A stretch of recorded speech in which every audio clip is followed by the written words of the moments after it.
Be the right club. Be the right club today. Yes!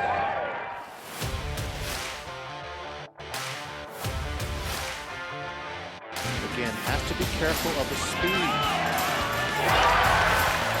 What a comeback season for Hal Sutton. Come right back toward the hole. Come on in. That's the second eagle he's made it for this week. 17 years later, Hal Sutton is the Players' Champion.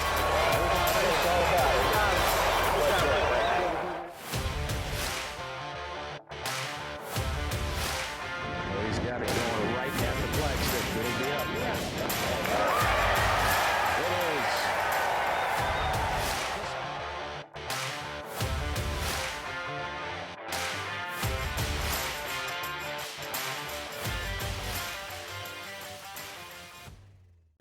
All right, here we are, segment number 2. Chase, glad to be here with you again. And hey, we did such a good job on the first one. Let's do another one. all right. This morning, I don't know if y'all paid much attention to my Twitter account lately, but I've been talking a lot about goals.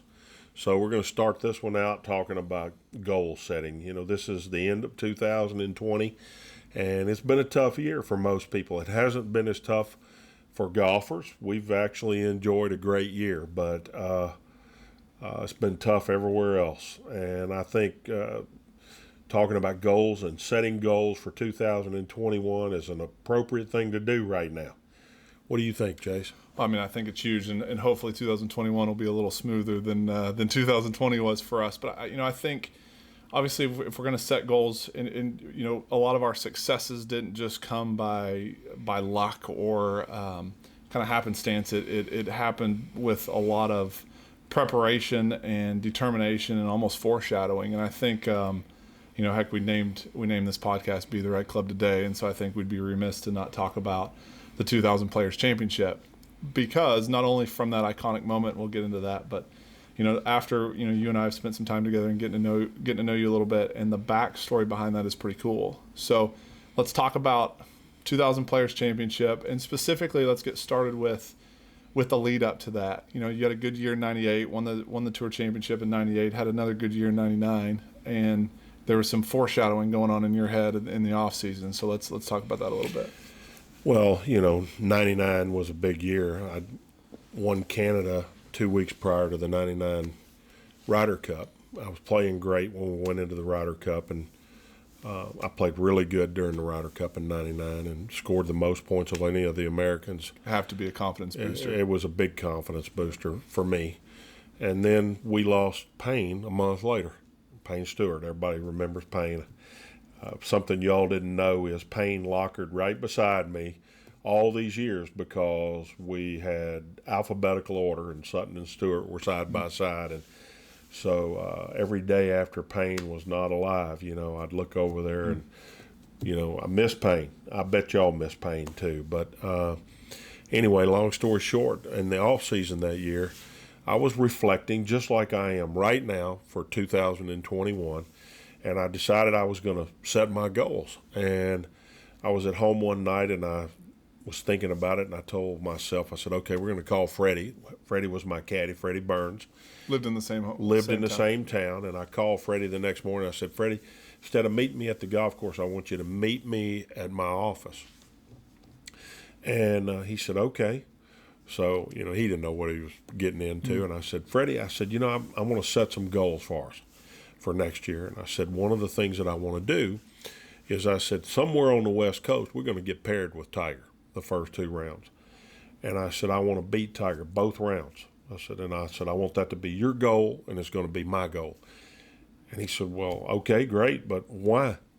I said, because there's 3 people that need to know that we can actually do that. And if we do it once, it might have been luck. We do it twice, every one of us is going to be aware that we can do that.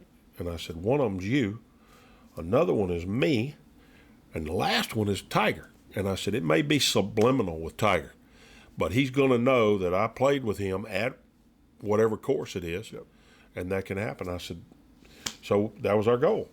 And we got to Riviera, and sure enough, I'm paired with Tiger the first 2 days. And that was even all the better because Riviera is one of the best golf courses in America. And for me to be able to beat him both rounds sent a pretty serious message. And a special place for him, too. I mean, he's always talked very glowingly of Riviera, and it would have been an event he was kind of geared up to play in. Well, it was where I won the PGA the first time. Yep. I mean, it's a great when I place won for it. you. So it was a great place for me. It was a great place for him. So both of us were geared up to play. Yeah, right. And, I played really, really well. He did too. I mean, I only beat him by, I think, a shot each day. But it was fun doing it. And then fast forward to the TPC. To the players. So, that story I think is awesome as far as you kind of preparing yourself to take on the giant. And that's what I wanted you to talk about at the time. I mean, Tiger was, kind of a man amongst boys. Not completely. I know it's kind of a knock to all the other tour players, but he was a giant at the time. I mean, he was doing things in golf we'd never seen before. You wouldn't have done it for, you wouldn't have kind of prepared yourself for any other player but him. So talk about at the time especially, the greatness of Tiger. Well, if we go back to that time period, everybody was talking about, I mean, Colin Montgomery said a week or two before that everybody else was playing for second. Tiger was that much better than everybody else. Davis had a 3-shot lead on him the week before at Bay Hill, and he overtook Davis. He just was beating everybody at the time. And was it 2000 or 99 that he won? I think he won 10 times. I think it was was it 2000? 2000, yeah. Won 10 times. It's just crazy. Let me just say this. I respect Tiger's game as much as anybody I've ever played golf with. He had no weaknesses. Did he drive it crooked at times? Yeah, he drove it crooked at times. But he had every shot that he needed from there in. Yeah. And he drove it longer than everybody else. And his will to win, he sniffed out wins like a bird dog sniffing out a quail. That's just the best way I know how to put it.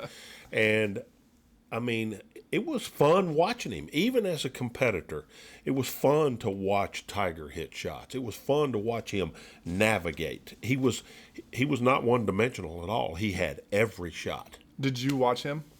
Oh, yeah. Did you? You mean while I'm playing? Yeah. Not that week. Yeah. but I did watch him when I was playing with him other than that. So let's talk about the event itself. So we've already foreshadowed a little bit and got, you've kind of prepared yourself for what might be to come. When did you win your first players? 83. So won the first players in 83. So obviously, I mean, your game, you were kind of not necessarily a plotter, but your game was very, very much precision based. And, typical Pete Dye golf course in Sawgrass, you got to drive pretty straight out there. You got to know where the ball's coming down. You've got to, mid-iron play is obviously of the utmost importance.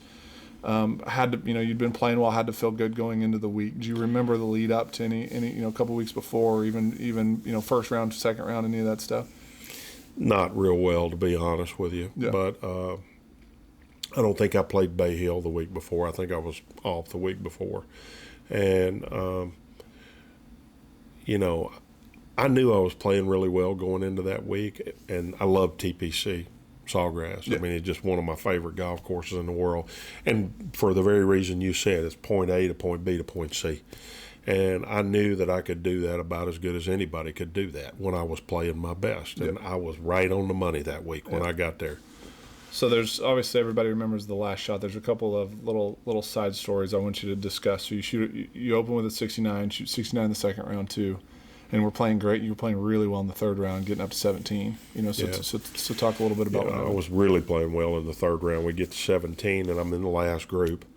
And for everybody that's ever watched TPC, that on Saturday and Sunday, you get into the last group. Or the last few groups, 17, if there's no rain involved, it gets pretty hard back there, and you carry it a foot too far, and it's like trying to land a 747 on a 1,000-foot runway. Yeah. So for everyone at home, 17 at Sawgrass is the famous island green that we always see on TV. So just make sure everybody's following. Yeah. It's certainly not that hard a shot if the ball will hold, but if the ball won't hold, it can be fairly difficult. Yeah. Right. So I think I hit a little 8-iron or 9-iron. I don't remember what club I hit, but anyway, it was one of those that I really hit solid. I could tell it was going to land in the back of the green, and it landed, I mean, literally probably a foot too far, and went over the green in the water. So I had to drop it over there in the drop area, and now I'm a little bit skittish because I definitely don't want to carry it too far. So I hit it up on top, but it spun back down. So now I've got it on the very front of the green to the back pin, and it's like ice up there on top of the green, and I 3-putt, make 6. So I went from a 4-shot lead to a 1-shot lead going into 18, and never forget walking to 18. I just said, let's settle down and make par because we need to, maintain the lead going into the last round. And I hit some good shots and got in and made 4, and that helped. Sure. So we got a 1-shot lead going into the last round and twosome with Tiger. Do you remember anything about like the the press room that evening, or anything about talk about sleeping on the lead a little bit, especially with Tiger? Well, I remember everything about the press room because I was agitated the entire time. Right. I go into the press room. TPC's press room is huge. It's great. And anyway, go into the press room, and I mean, everybody in there is like, talking to me like, so how are you going to lose this tournament? They didn't say that literally, but that's pretty much what everything was insinuating. And again, you said Davis lost the 3-shot lead to Tiger the week before Bay Hill. Right. And then, of course, Colin had made the statements that he had made, and that was, permeating through the room, And so anyway, I was answering the questions, and each time they would ask something, I'd give them my reasoning, for why I thought I could win the tournament. And then finally I just had enough, basically. And finally I said, let me just put all this to rest. I might buy into what y'all are trying to sell me right now, but this morning when I was praying, I got up off my knees and realized I was not praying to Tiger Woods. I was praying to God. That made Tiger Woods a man just like me, and we'll settle this tomorrow on the golf course. That pretty much shut the room up when I said that. And, probably if I didn't have complete confidence in the way I was playing, I'm not sure I could have said that. Yeah. But it was like, I'm bowed up now. Y'all have made me mad, and we will take care of this tomorrow. So how, go into that night? Do you remember? I mean, obviously you're burning hot at that point, but again, it's hard as humans. It's hard not to let doubt creep in. Like, can you really do this? I mean, how do you fight that? Well, this is an interesting evening. We were eating. A lot of the players ate at the club at night because they had unbelievable food, and so I was in the buffet line, and this was after the press conference, and they show that sort of stuff around in the clubhouse, and somebody comes up from behind me and grabs me on the shoulders and leans over, and it's Davis Love. And Davis says, Hal, you can beat him tomorrow on this golf course. You know you can beat him tomorrow on this golf course. He said, you need to beat him tomorrow on this golf course. And I said, I'm going to do my best, Davis. Well, I said, I'm not going to give it to him. He's going to have to beat me. And he said, I know you will. I know you're going to do that. So that meant a lot to me that Davis would come up to me and right.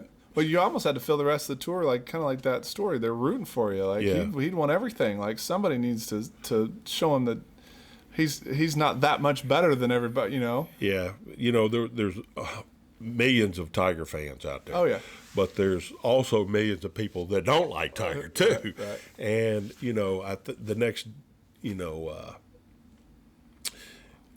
We'll tell a funny story about that. Yeah, we'll tell a funny story about that in a minute. But, I mean, the truth of the matter is I sensed that everybody wanted me to beat him because I think everybody had gotten tired of his dominance at that time. We as competitive people and sports fans, we long for the dominant player until he becomes dominant for too long. Yeah. And then people pull for the underdog. Yeah, as Americans, we love dynasties, Right. But then at the same time, then a David comes along, and now we want him to slay Goliath. Right. Just that's exactly that right. often happens. Okay, so get into the final round. Are you nervous? I was a little nervous, but I mean, not an unhealthy nervous. You know, I had butterflies, but the kind that I had every time I knew I had a chance to win a golf tournament. You know, it's like, I mean, we work hard as golfers, you know, and we don't get that many opportunities to win. Tiger got a lot of opportunities to win. Nicklaus got a lot of opportunities to win. But, you know, I look back at my career, and I probably didn't have but, 25 good opportunities. 30 and you 25 to 30. Yeah. Good opportunities to win. Yeah. And, so that's meaningful when you really get that. So for everyone listening at home, talk about how do you handle the nerves and sleeping on a lead, and because we've got a lot of people at home chasing club championships or and chasing little member guest tournaments and stuff like that. They're going to get nervous too. What's some advice for them listening about how do you handle it? Well, experience does a lot for your nerves, and that's what we promote around here is kids go to tournaments, get experience, and feel the heat a little bit. Feel the heat. Yep. Learn to deal with the heat. Everybody feels the heat. If it matters, you're going to feel the heat. Yep. And one of the things that I learned how to do was to try to reduce the size of my world. And of course, at this particular event, this was a struggle because the world was trying to tell me how big a world I was trying to live in. It's a fifth major. I mean, it's the fifth biggest tournament golf for sure. And then here's the Goliath that you're trying to. Yeah, and it's Tiger. Yeah, and it's Tiger. And so as they continually tried to make my world so big, and I kept continually trying to reduce the size of the world. Yeah. And if you can reduce the size of the world, you can deal with less pressure. And I did that in several ways. A lot of times, if you get into, let's go to the first tee, which we should do that right now. We can go to the first tee on the final round. And here it is, Tiger and I on the tee, and surrounded by lots and lots of fans. You look out on the first fairway, and it's nothing but green grass and people. And, they're calling out our name. Well, I'm looking at a blade of grass on the ground. I'm not looking out there. I'm looking at a blade of grass on the ground because I want my world to be small. I've just got one tee shot I got to hit here right now. Just one. I just got to get this first shot in the fairway. Once we get the first shot in the fairway, then we'll deal with the second shot. So you're essentially narrowing your focus to the smallest amount you can, like one goal, one thought. One goal, one thought at one moment. Right. That's it. Not the whole big picture. That's good. That's good stuff. And I think a lot of times for our amateur players at home, there's too many what ifs creep in. What if my swing doesn't hold up? What if I do this or that, or tempo or this or that, or he plays well, or any of that stuff, and you can't control any of that stuff. You've got to completely lock into, we say it all the time, what you can control, and you can control your mind, and you can lock into one thing. Well, it's easier to do when you're playing well, and I was really playing well. Sure, yeah. And, I didn't have any doubts. I wasn't sitting there worried about where my drive was going to go because I'd been driving it dead straight. Yeah. So it was going to be more of a fluke if I hit it off the fairway than it was going to be if I missed the fairway. Again, that helps. When you're swinging great, that's when you got to capitalize on opportunities. And that's, as every golfer out there, when you are working towards playing well and you are starting to play well, then what you need is the first tee and somebody to tell you what the course record is. Where's the first tee? So, What's the course record? that's all you're looking for. Right. I'm wanting to win. Show me where I can do that at. And I was in the moment. Right. So we get through the first few holes. You got off to a good start. I birdied the second hole, yeah. Got off to a good start. And then was it through talk about one of the stories that I love is you've described it as the greatest shot you've ever hit. And again, everybody remembers 18, but this was 7? 8. 8, the par 3? 8, the par 3, yeah. I had the lead. I don't remember if I think it was one shot lead still at this point. And the pin was on the back left side of the green. I was really hitting the ball right where I was wanting to hit it. So 8's a par 3, pretty good par 3. Pretty good par 3. It's like a 3-iron shot for me. He probably hit 5-iron. I don't know what he hit that day. But anyway, I was trying to, if I hit the 3-iron in the middle of the green, it's going to kind of drift over there, 25-foot putt. And I thought, I'm hitting it right on the money. I'm going to skirt the left side of the green and see if I can get it to feed to the hole. Well, I hit it just like I wanted to, but I probably pulled it about 6 feet. And it went up on top of the hill, and instead of falling to the right, it fell to the left. And it went down the hill with enough speed that it went all the way across the bunker and to the back side of the bunker and up against the back portion of it. So you were against the back edge of the bunker, downslope to standing outside the bunker. A typical Pete Dye situation where it's tough. It's tough. It's almost impossible. And the pin was probably on the green about 15 feet maybe. So probably the hardest shot in golf. Right? Yeah, and the lip was probably 6 or 7 feet, and I am like this. So the ball's way below your feet on a downslope. Yeah. It just scares me. As we're walking up to the green, Tiger is in front of me. And I'm watching Tiger walk over to look where my ball is at. And Stevie Williams, who was caddying for him at the time, was over closer to his ball. And Tiger looks at my ball, looks over at Stevie and shakes his head like this. I could tell that Tiger says, no way he's going to get this up and down. And so I walk back there and look at this. And I'm kind of thinking the same thing. There may not be any way to do this. So I pull my sand wedge out, and I look over at Freddie, and I said, I just got to stay level. If I can stay level, I can hit this shot. And it wasn't so close that I had to directly pull the club up. So I kind of took a normal swing, got it a little bit elevated quickly. And, I stayed dead level, and, I just nipped it perfect. Come out just high and soft. It lands it and goes about 6 or 7 feet by the hole. And I could tell Tiger was stunned when I hit the shot. Well, go ahead, and he 2-putts, and I make my putt to maintain the one-shot lead. And we're walking to number 9 tee. Tiger looks over, and he said, that was a hell of an up and down right there. So the master was complimenting me on my up and down, and by far the greatest shot I ever hit under the gun. That's awesome. And you kind of, Tiger's kind of been the ultimate match play guy. All the U.S. AMs he's won. And so, at this point, this is a match play event between you guys, essentially. And do you remember, it was just you two. You guys had separated yourself from the field a little bit, hadn't you? I think we had a 3 or 4 shot lead on everybody else. So anyway, we go on to 10 and 11, and I make about a 30-footer for birdie on 11.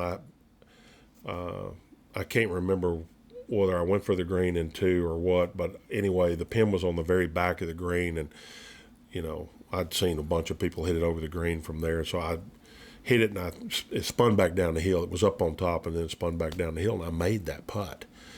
And so we go on. At this point, I got a 3-shot lead, and I drive it down the middle on 12, and he hits it in the right rough, and then the heavens opened up and it rains 3.5 inches at night. That's right. There's a funny story that you guys end up getting. It gets called rain delay. They take you off the golf course, and you guys are in the same Suburban headed back to the clubhouse or wherever. He said something kind of funny to you. What was? Well, that was actually the next morning. We get into next morning when we get into the van for them to take us out to the 12th hole. I didn't get in the front right-hand seat. I got in the seat right behind the drivers and kind of scooted over all the way by the window. And I thought he might just get in and sit down by me going up there. And he got in and got behind me. Didn't say anything to begin with. And he moved over all the way against the window just like I was. Right behind you, okay. And he reaches up and he grabs me on the shoulders like that. He said, man, he said, I didn't realize there was this many rednecks in all of Florida. And he said, they're all out here pulling for you. And I turned around and looked at him. I said, Tiger, now you know how the rest of us feel sometimes. Oh, man, so true. How good is that? So do you remember that night after the rain delay? Was there, did you have press again? Did you have to deal with anything that you remember? No. I mean, they weren't as bad that night. I remember, I had to pull another new shirt out and iron it the next day, and I remember ironing the shirt to get ready to go out and play that Monday morning. By the way, I won TPC twice, and both of them were Monday finishes. Oh, nice. That's cool. So that's kind of story. a cool story. Yep. But anyway, long story short, ironed the shirt myself, and I'm sitting in the floor, and I'm kind of head down in my hands, realizing the enormity of what I'm trying to do. And I just said to myself, I said, if we can get to 16 with a 3-shot lead, we can win this tournament. Because I had to be honest, I talk a lot about, if you watch on Twitter, being truthful with yourself. I think if you're truthful with yourself, then there are no surprises. But if you lie to yourself, then there's surprises out there. The truth was, when it was hard and fast, it was kind of playing into my game a little bit. But when it got soft, it really played into Tiger's hands because he was much longer than I was. And so I'm sitting there just thinking, look, we got to get to 16 with a 3-shot lead. And the whole thought behind this was, he may go for the green in 2 on 16, and I may not. Sure. Which means he may make eagle, and I may make par. Yeah. So 3-shot lead, 16's a good Par good 5. reachable par 5. It is. But it's got a lot of trouble There's around some it, too. trouble. Water right. Then we got the island green, and then 18's the big dogleg left par 4. Right. That's always a challenge. And so the thing I like that you said about kind of being honest with yourself is I like to say to some of our kids, like, know your brand, know who you are. Are you a bomber, and do we need to be a bomber and a really good wedge player, or do we need to be more of a more of a Hal Sutton, more precision based? And again, not that you weren't. Not that you were short, but you weren't. It's okay. You can insult me. I feel real short now. You weren't the shortest hitter out there by any means. You were definitely on the sneakier side along for sure. But I think it's important for our kids to, and players out there to understand, like, what are your strengths and weaknesses. And you understood that you're going to drive it really straight. You were an unbelievable mid-iron player, and put a 7-iron in your hand in the middle of the fairway, and you're going to hit a really good shot. And you weren't one that was going to take on undue risk on a par 5 when you didn't need to. That's true. I wasn't going to do any of that. I was going to play into my strengths and away from my weaknesses, always. And I knew what my strengths were, and I knew what my weaknesses were. Yeah. And that is what every player that's listening to that, you need to decide what those are right now, and you need to embrace them. And here's something that we need to talk about. I tweeted out this last week that I hope everybody saw. If you figure out what your weakness is, work on your weakness, but don't take away from the other things that you need to work on. You have to add more time to your practice time to work on the weakness. You can't redistribute time. Yep. And because something is going to suffer from that if you redistribute time. So anyway, we get to 16, and I drive it just in the edge of the rough. I drove it through the fairway just in the edge of the rough, and he turned it around the corner like I expected him to do, and he's got a 5-iron into the green, and I'm sitting out there with a 230-yard shot, and the pin's on the right front, which really brings the water into play. And, no way was I going to go for that green. I had the 3-shot lead. I got there with what I needed, and so I laid it up and didn't really hit a very good third shot. I hit it about 20 feet, and Tiger hits a 5-iron in there about 12 feet, and just as I'd drawn it up in my head, he makes it, and I 2-putt, and now all of a sudden it's a 1-shot lead. Game on, 1-shot lead going into 17. Yep, game on. But see, here, once again, I had already planned for this. You were prepared for it. So I wasn't shocked by this. If you don't think about these things, well, then maybe you are shocked by it. But I had basically planned on this could happen, so be prepared for it. And we're walking. It's a long walk around there to the 17th tee, and everybody. He's strutting. He's trying to get there in a hurry, and the crowd is going crazy because here comes the Tiger, and I'm just trying to stay in my little world here, what I'm doing, and so he's got the tee, and he hits this shot. He hits it right at the flag, and I guarantee if Tiger was sitting right here, he would agree with you. He didn't think it was going to clear the water. And neither did I. He just mishit it. He just mishit it. Yeah. It was right at the flag, but it just wasn't. It wasn't on that 4th or 5th groove. It was a groove off. And there's this much. There's the pilings, and then this much rough, and he lands in the rough right there. So he was a foot from being in the water. The pin is back right. Takes on just right of the bunker and barely cleared it. Right. And I hit the shot I was trying to hit right in the middle of the green, and we're walking across there, and looking around, and I mean, he was the first guy that cleared the water in front of me all week. Everybody that hit in front of me that week had knocked it in the water. Wow. And so I was jokingly said, man, I was really glad you cleared that water. I had to watch everybody hit it in the water before I hit it. But anyway, Right. he didn't see any humor in that. He didn't think that was He didn't funny. see any humor in that. But, you know, we get up there, and he's got a chip at first, and he didn't, I mean, uncharacteristically, he did not hit a very good chip. And he left it about 10 feet short, and it's breaking about 6 inches to the right.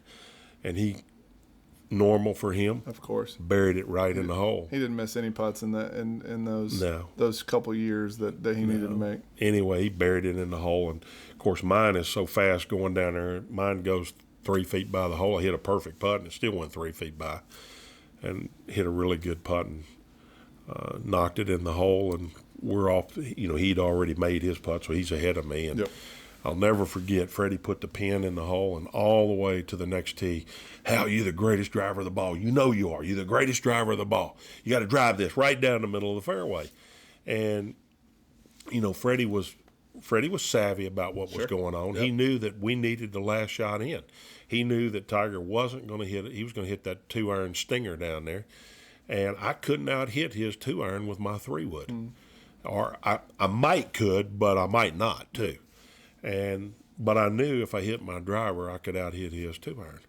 And so he hit it down there, and I just pulled that driver out and just striped it right down the left-hand side, right where I was trying to hit it. Were you nervous?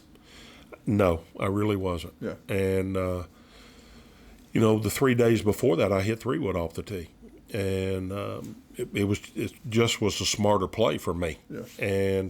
But at that time, the smarter play was for me to go with the driver because it's all on the line. We're down to one hole. I got a one-shot lead, and I need to get the last shot in to see what I need to do. So at what point do you turn into a pure match play event? You know, because you've played 3-wood off that tee the last 3 rounds. When, you know, if it wouldn't have been as smart of a play, do you still hit 3-wood and take your chances, even if you're behind, even if you're, you know, 5 yards behind him and you have the first shot? Like, how important is all the? It's almost a little bit of gamesmanship to some extent. Like, talk a little bit about that. In that particular case, it was just me against him. Yeah. And, you know, I knew what I had to do to beat him, and I was going to do that. There was no way I was going to get there and back off and not beating him. Yep. I wasn't playing for second. I went there to play for first. Absolutely. And, you know, and by the way, I was a little bristled up about it because nobody thought I could do it. Yeah. So, you know, let's just get it on. Let's see. And so you wanted the last shot, so that way if he sticks it to a foot, you know what you got to do. I know I got to do golf it. tournament. Yeah, Awesome. So he hits a stinger down there, and then I think didn't he like his second shot? He didn't. He hit a little bit of a push draw, he thought, but it just didn't draw, and it hits so it the was right more side. I remember it was a little long, but Yeah. it was a little bit more right, and then it hit the hot spot and kind of and went then over. just went on over the green. Okay. And then I had 178 yards, which was just a stock 6-iron for me. And there wasn't any breeze or anything else. And when I hit the ball, you know, I knew I'd hit it on the exact groove I needed to hit it on. I look up, and it's headed right at the hole.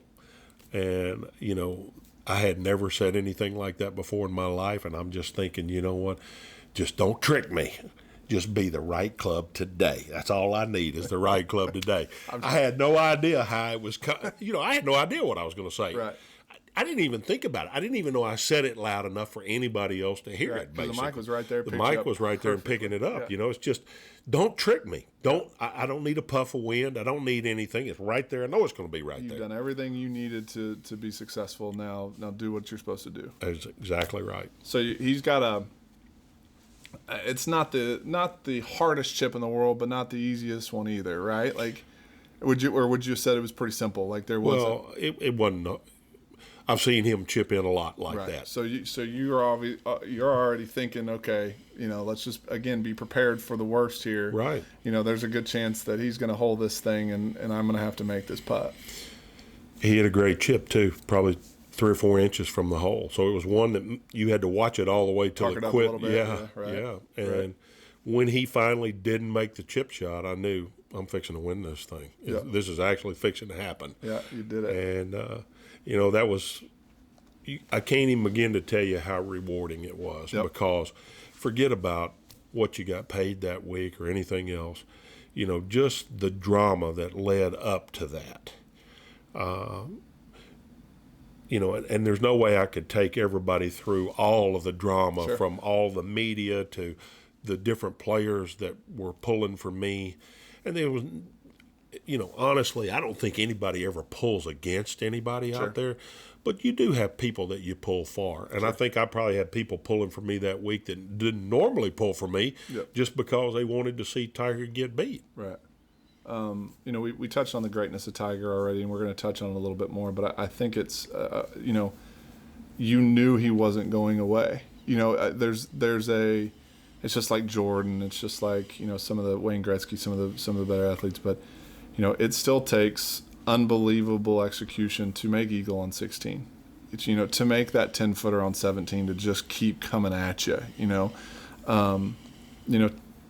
not to beat a dead horse here, but talk about a little bit of, him being 3 down at the, during the rain delay. Probably got a break with the rain delay because he could kind of regroup. But, just what it takes to always be for him to always be at that level at all times. Well, I think that's what I admire so much about Tiger and Jack Nicklaus. Their will to win every week.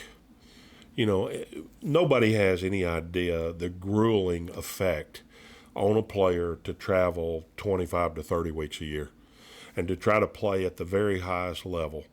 And, for Tiger to do that week in and week out, and he did it as efficiently as anybody has ever done it. Yep. And, for that, I just admire him for being able to do that. I mean, his greatness. Let me tell y'all something. I get asked all the time because my career spanned long enough to, see Nicklaus when he was really playing well too. And I watched Nicklaus as a kid. He was my idol. And then to see Tiger when he played great. I mean, Tiger didn't have any weaknesses. And, he didn't have anything he had to play away from. Yeah. And he wasn't avoiding. He wasn't avoiding anything. It's like, just show me the next shot and let me hit it. Yeah. And very few players can do that. Absolutely. Do you remember anything about walking off the 18 green, signing your scorecard, players, coming and talking to you, Tiger talking to you? Anything stick out for me? Well, I tell you, the thing that stands out the most to me is when I hit the shot on 18. Tiger was well over to my right, and I hit the shot. Freddie and I, we kind of high-fived or whatever we did. And I put the club in the bag, and I looked over at Tiger, and Tiger was standing there looking at me, and Tiger went just like that. And that was really classy on Tiger's part because, we battled. Sure, absolutely. And still something I think highly of. Awesome. No. Sorry I got a little upset there. No. I love it. It was such an iconic moment, and again to do it on that stage in front of all the people and against him at his peak is it's unbelievable. Man, good stuff. I love the emotion. So let's next episode we're gonna go into a little bit on my side. We're gonna talk about teaching with technology. We're gonna do a little bit of the art versus the science. We might have a few interesting back and forth with that one. It's gonna be a fun one. Yeah, it'll be a lot of fun. I'm probably a little bit more art than I am science, and he's a little bit more science than he is art. But I will guarantee you that both of us have moved a little closer to the center. Absolutely. Than when we started doing this together. Absolutely. So, again, check us out, HalSuttonGolf.com. Hal Sutton Golf, Twitter, Instagram, Facebook. Hal, take us out with goal setting. What are we going to do for 2021, and what do you have for the people at home? I'm going to get in better shape. That's the first thing I'm going to do. We're going to do our best to bring things to y'all on this podcast that's fun, exciting, meaningful, and brings knowledge and wisdom to you. And we're going to try to continue to develop some great young players out of the Hal Sutton Golf Academy. I look forward to working with you, Chase. Absolutely. I love it. Again, let us know if you have any questions. Thanks again for joining in.